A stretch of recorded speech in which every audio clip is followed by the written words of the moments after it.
মোনালিসাকে ইতালীয় রেনেসার আদর্শ শ্রেষ্ঠ কর্ম হিসাবে বিবেচনা করা হয় এবং একে বিশ্বের সবচেয়ে পরিচিত, সবচেয়ে বেশি পরিদর্শিত, সবচেয়ে বেশি আলোচনা করা, সবচেয়ে বেশি গাওয়া এবং সবচেয়ে বেশি প্যারোডি করা শিল্পকর্ম হিসাবে বর্ণনা করা হয়েছে। গাওয়া এবং সবচেয়ে বেশি প্যারোডি করা শিল্পকর্ম হিসাবে বর্ণনা করা হয়েছে, যা লিওনার্দো দা ভিঞ্চির একটি অনন্য সৃষ্টি। বিখ্যাত ছবি মোনালিসার ভুরু নেই কেন? চিত্রকর কি ইচ্ছা করে আঁকেননি? এই নিয়েই বিতর্ক। পৃথিবীতে যে বিষয়গুলি চর্চিত হয়েছে সবচেয়ে বেশি, তার মধ্যে একটি বিখ্যাত চিত্র মোনালিসা। লিওনার্দো দা ভিঞ্চির আঁকা এই বিখ্যাত ছবি নিয়ে কৌতূহলের শেষ নেই। সেই নিয়ে যদি জানতে চান তাহলে দেখতে হবে আপনাদের আজকের এই ভিডিওটি। ভালো থাকুন, সুস্থ থাকুন আর নজরে রাখুন ইউটিউব চ্যানেল খবরের হাট। শেষ পর্যন্ত দেখে ভিডিওটা যদি ভালো লেগে থাকে তাহলে অবশ্যই সাবস্ক্রাইব করে দেবেন।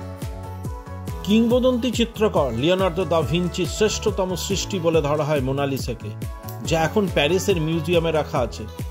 সেই পৃথিবী বিখ্যাত মোনালিসা ভুরু নেই কেন? কেন নেই চোখের পাতা? এ প্রশ্ন কিন্তু বছরের পর বছর ধরে ঘুরপাক খেয়েছে।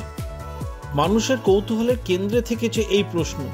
কেউ বলেছেন লিওনার্দো মোনালিসার স্বর্গীয় সৌন্দর্যকে তুলে ধরতে ইচ্ছা করেই তার ভুরু আঁকেননি চোখের পাতাও।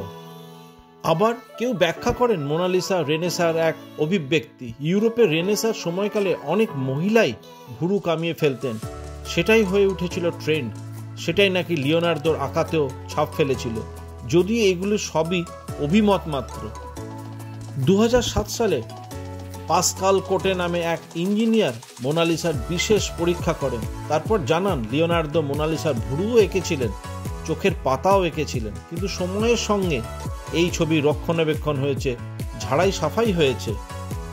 এভাবে সময়ের সঙ্গে বারবার ঝাড়পোছের ফলে ওই তুলির টান ফিকে হয়ে গেছে, এতটাই ফিকে হয়ে গেছে যে তার প্রায় দেখাই যায় না। তবে তার মানে এই নয় যে চিত্রকার ভুরু বা চোখের পাতা আঁকেননি বা তা আঁকতে ভুলে গিয়েছিলেন।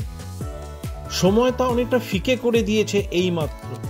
অনেক চিত্রকরের অনেক চিত্রই পৃথিবীকে চমকে দিয়েছে, ধারণার অতীত দামে সেসব ছবি বিক্রিও হয়েছে, তবে মোনালিসা অমূল্যই রয়ে গেছে। আজকের ভিডিওটা কেমন লেগেছে জানাতে ভুলবেন না। লাইক, শেয়ার ও কমেন্টস করবেন এবং চ্যানেলের সাথে সবসময় জুড়ে থাকবেন। আবার দেখা হবে নতুন একটা ভিডিওয়ে।